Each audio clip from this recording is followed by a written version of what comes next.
Senhor presidente, senhores vereadores, todos que nos assistem pessoalmente ou pela internet, muito boa noite.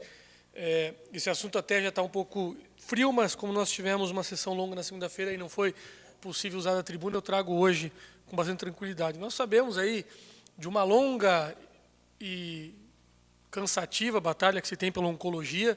Eu devo reconhecer que quase tudo que eu sei desse assunto, eu sei aqui pela Câmara de Vereadores, pela imprensa, porque aqui a Câmara acabou por protagonizar muitos momentos, né, inaugurado num passado recente pelo vereador Fernando Malon e também me parece até mesmo pelo doutor Eduardo Moraes, perdão, também tem participação, ou seja, é uma longa data e uma longa briga, longa luta por isso.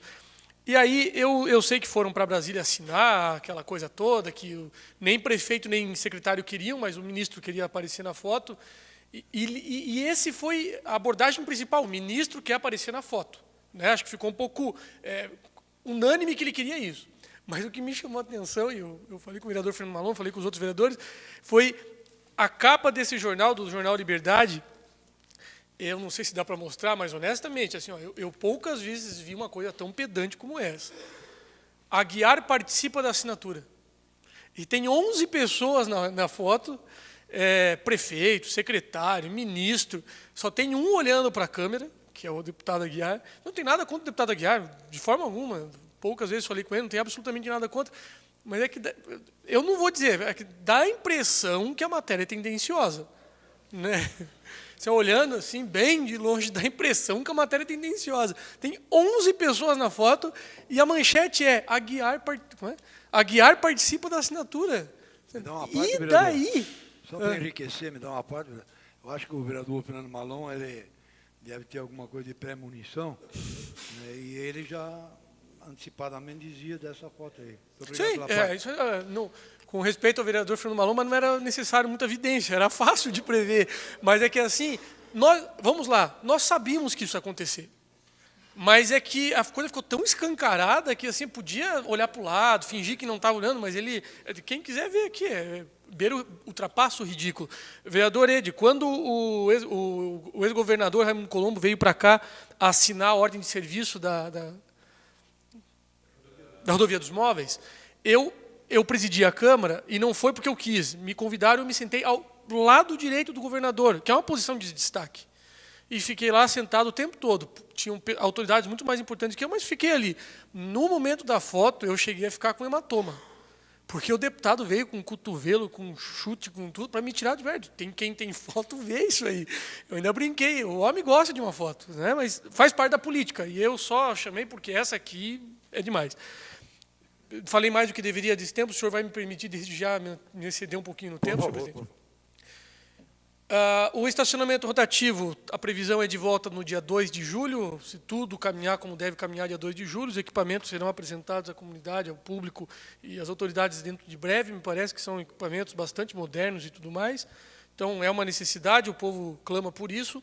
E dentro dessa mesma linha de rotativo, trânsito, nós tivemos audiência pública na terça-feira que tratou, em tese, da mobilidade urbana em São Bento do Sul, mas aqueles que compareceram aqui puderam perceber que ela quase que só falou da Rua Barão do Rio Branco. Ela quase que se tornou uma audiência pública da Barão do Rio Branco.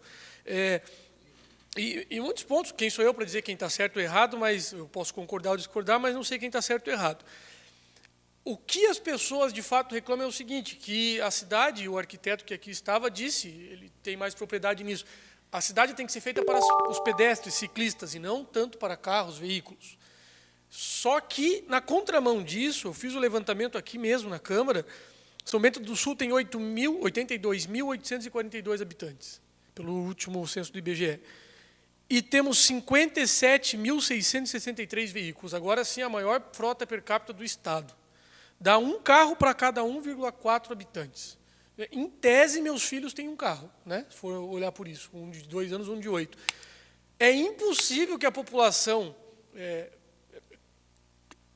É necessário que se pense no pedestre, no ciclista, em transporte alternativo, mas também é necessário que o cidadão ajude. Nós temos 82 mil habitantes para 57 mil carros, é muito carro.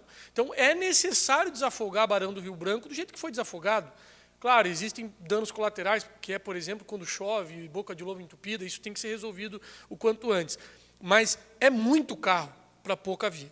Então, é necessário que se amplie essas vias. E aí, dentro disso, eu fiz uma enquete, tentando não ser tendencioso, apenas perguntando se as pessoas aprovavam ou não. Foram 416 votos, considero bastante, 260 aprovam e 156 desaprovam. 62% gostam e 38% não gostaram. Acredito que foi um número bom. Eu realmente acho que a mudança na Barão do Branco é positiva. Mas, eu quero destacar, precisa de espaço para os pedestres? Sim. Mas também, muitas vezes, você pode ir a pé até a padaria, você pode ir a pé até a colar e tudo mais, porque não dá mais para conceber tanto carro e querer que todo mundo se adapte a isso. Então, essa frota chama muita atenção.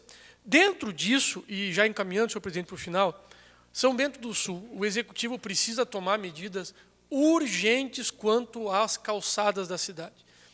Isso já vem sendo falado há anos e já passou do limite do aceitável, não dá mais. É impressionante que em 2 semanas, e hoje foi a segunda, de pessoas, uma grávida e outra de certa idade, tropeçaram em obstáculos da calçada. Obstáculos, um deles é a tampinha do bueiro que fica sobressalente, não deu para ver, a senhora tropeçou perto do seu escritório, se machucou muito, ficou internada, está toda machucada, pronto. A outra hoje me contou que estava grávida, teve antecipado, não vou dizer o parto, mas a internação, porque caiu num obstáculo da calçada também. Isso é gravíssimo e não se dá mais para conceber, não vou dizer fechar os olhos, mas tem-se que tomar uma atitude enérgica. Eu não sei qual vai ser ela, o Executivo tem que pensar, nós também temos que contribuir com isso, mas a questão das calçadas de São Bento do Sul já passou de todos os limites toleráveis e admissíveis do que pode ser feito.